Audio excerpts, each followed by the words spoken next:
Welcome back to Suzuki Evolution, guys. Today's episode, we're going to do this aluminum hitch mount cargo carrier, and we're going to put it together.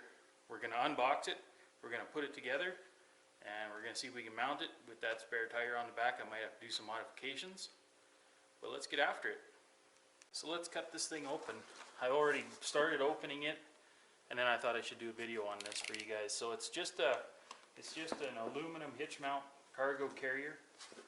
It's 48 3/16 by 27 and a half. Bought it from Princess Auto. And yeah, we're gonna see if I can use it on the Zook for hunting season coming up and just general cargo carrying extra capacity. So I haven't actually looked at this yet. I just started cutting it open and then thought I'd better do an episode.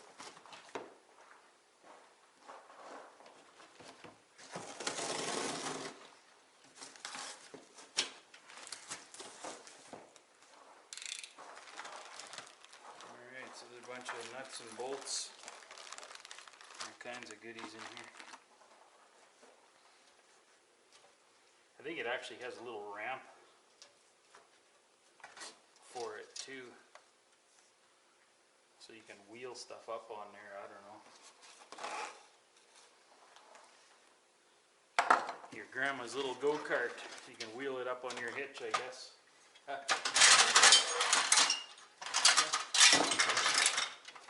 So it's like a little tri-fold short little ramp.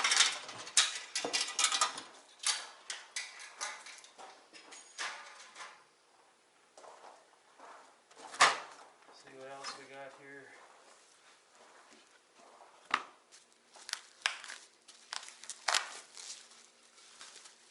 The old danger sign, and not sure what these plates are for, but we'll see that later. Oh, I take it this is the hitch. This is the receiver that slides in. Maybe it'll work. That spare tire on the Zook might get in the way.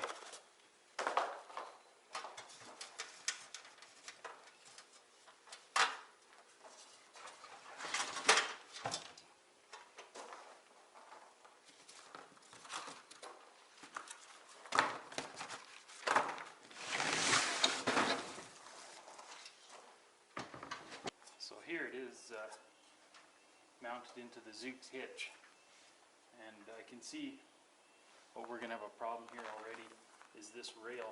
Tire sticks out too far for the rail, and they've got holes under here where you're supposed to stick these bolts through, and those line up about there. But I'm thinking I might be able to pull it out just enough so it clears the tire, and then I'll just drill some new holes in here to make it work. But for now, we'll just put her together, see how it goes. So pretty well self-explanatory. Put the single plates where the single hole is in the side, the double plates where the double holes are, and zap it all together, this top ring. Set it on the Zook there, put the same screws in, and away you go. While I zap this thing together, why don't I go show you this jet boat here.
there's like a million screws in this. So if you guys are buying this unit, put it together, make sure you get yourself a power driver of some sort. Turning that all by hand would suck. So there it is, guys. Pretty well built. All I have left to do is butt this right against the tire and drill a couple new holes so that it sits out a little bit further. It looks like it's going to sit back about 3 inches further than it's intended to. They say it can hold 500 pounds, and well, it's holding 230. So I don't plan on loading this thing super heavy, and you know, just camp items or, you know, possibly deboned meat or something like that. A little bit, a bunch of it on the roof rack, you know. But yeah, it's get it on sale. It's a pretty decent price. I can't remember what I paid, maybe 80 bucks or something for it. I think it would, you know, with some testing in the future, I think it should be worth it. And yeah, so I know it's been quite a while since I made some videos, but they're coming up. Don't worry. And until next time, subscribe, share, like these videos, tell your buddies, you know, and hit the bell so you're notified for future episodes. Thanks for watching Suzuki Evolution.